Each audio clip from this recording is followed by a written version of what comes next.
Well, the Canadian Taxpayers Federation is calling on Toronto Mayor-elect Olivia Chow to cancel the city's plans to spend at least $90 million on hosting a handful of 2026 World Cup games and reallocate the money to other pressing priorities. For more on this, we're joined by Jay Goldberg of the Canadian Taxpayers Federation. So what are your concerns here?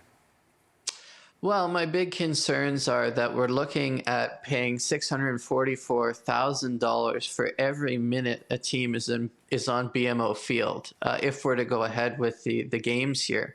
Hosting these games is almost always, if not always, a big money loser for cities. If you combine what we're expected to spend already at all three levels of government, you're looking at $300 million. And look, the City of Toronto has a $1 billion deficit that it can't run. Olivia Chow has made hundreds of millions of dollars of promises. And, you know, we're coming out to say, look, she's going to need to find a way to pay for it. And one of the ways to do that is to, make an alternative choice here with the World Cup games. I mean, I think the city can certainly look at doing more sponsorships, more partnerships with the private sector. Of course, it would be nice to see these soccer games played here, but not if we're talking about over $600,000 for every minute players are on the field. Do we think it's a bit too little too late? Like we're showing there's commercials for this already. You can start putting in your interest on getting tickets.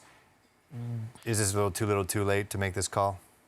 Well, quite frankly, the money hasn't gone out the door yet. We don't even know what the final cost is going to be. The federal and provincial governments haven't committed to a specific amount of money that they're willing to put in yet. So we're still pretty early on in this process.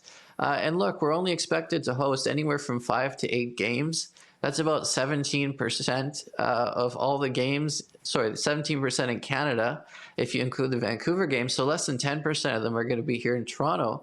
And we're talking about spending hundreds of millions of dollars on infrastructure changes, on deals with FIFA that we've got to give FIFA direct taxpayer dollars for. And so, yeah, we're saying, look, Olivia Chow's coming in. She's got a mandate. She's got a lot of stuff she wants to spend money on. Here's one way she could save some cash.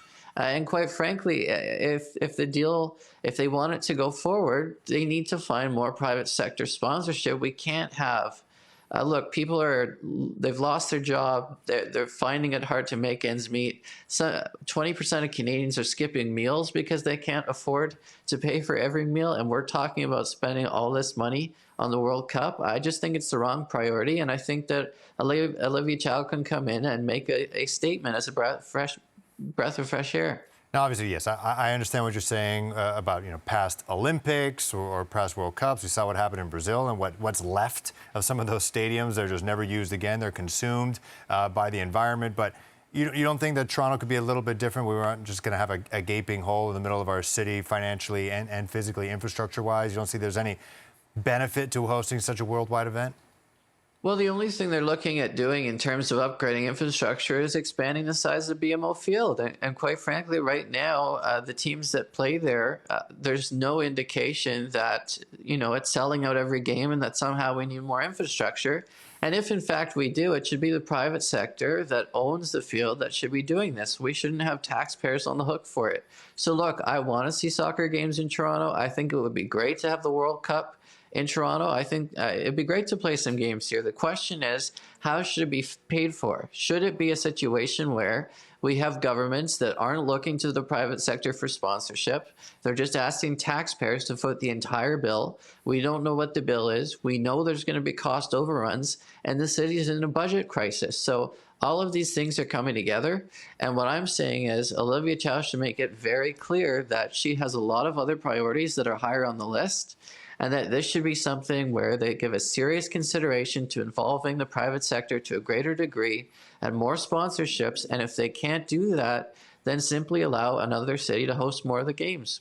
All right, Mr. Goldberg, thank you very much for joining us here at CB24 Live at noon. Thank you very much.